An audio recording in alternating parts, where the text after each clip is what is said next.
Jamar Youngblood. Appearing. Good evening. Good evening. My name is Jamar Youngblood. I'm a proud Newark native and resident. My family has been in this city for generations, and I grew up moving from ward to ward, chasing Section 8 housing with a single mother of 6. I share this because I'm here to speak for the 25% of Newarkers living in poverty. Despite my early challenges, I was still able to attend an Ivy League university for grad school where I studied how local governments operate across the world.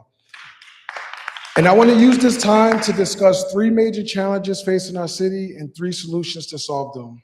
So here are the problems. In the last 20 years, the cost of living has risen faster than wages, which is forcing native residents out of our city. And property taxes have increased substantially during the same period, which adds more economic pressure on our residents. The second problem is that in Newark, there's no correlation between hard work and escaping poverty. So while Newarkers struggle to afford rent, groceries, and healthcare, the wealthiest members of our society continue to grow their wealth, not because they work harder, but because the system is structured to funnel wealth upward. So our current system is failing us. So many residents are here in Newark, and I think we all know it. So lastly, the city budget shows that we are spending more on youth and senior services than ever before, yet it doesn't seem that the taxpayers are getting their bang for their buck.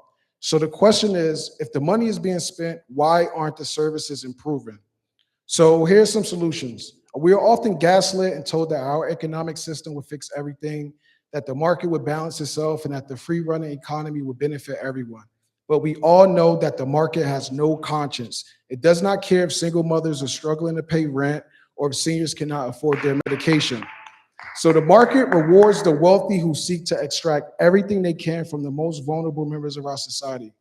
So knowing this, our elected officials must evolve, and I encourage you all to rethink your role in protecting residents and improving our quality of life. Because many outsiders only see Newark as an opportunity to grow their wealth, which is why we must establish a uniform agreement for all businesses that want to operate here. This will protect us from those looking to exploit our city for their personal gain. Setting clear expectations will attract the right businesses to Newark. I'm talking about the businesses that are committed to reinvesting in our city and growing alongside us. I'm a tech entrepreneur who has built projects for our city. So when it comes to building a trusting relationship between City Hall and Newark residents, I know we can leverage technology to keep residents informed and engaged. Because even with my Ivy League education, navigating our city budget is challenging. But one thing is clear, money has been allocated to help residents, but so many say that they don't see the impact. So before you all leave office next year, we ask that you help us uncover where that money is going so we can ensure that the tax dollars are being used effectively. And with that said, I am introducing to the council the first version of an ordinance and a resolution designed to build trust between City Hall and the residents of Newark. The ordinance, called the Transparency Ordinance, will allow residents to easily search online and see how their tax dollars are being spent. And the resolution will give Newark residents a voice in deciding how some of their tax dollars are allocated. These ideas are not radical because they're already being used in places like Hanover, New Hampshire, where I attended grad school. They're also being used in Jersey City and New York City. We need to catch up, and we need to do it as soon as possible. And lastly, this message is for the millennials and members of Gen Z here in Newark. Article 1, Section 2 of New Jersey Constitution states that the people control the government. So now more than ever, we need your energy to put that principle to test. If we want Newark to be a place where we all age comfortably and provide our children and grandchildren with opportunities to better their lives, we need at least 3,000 of you to get involved, to stay engaged, and to demand more from our elected officials.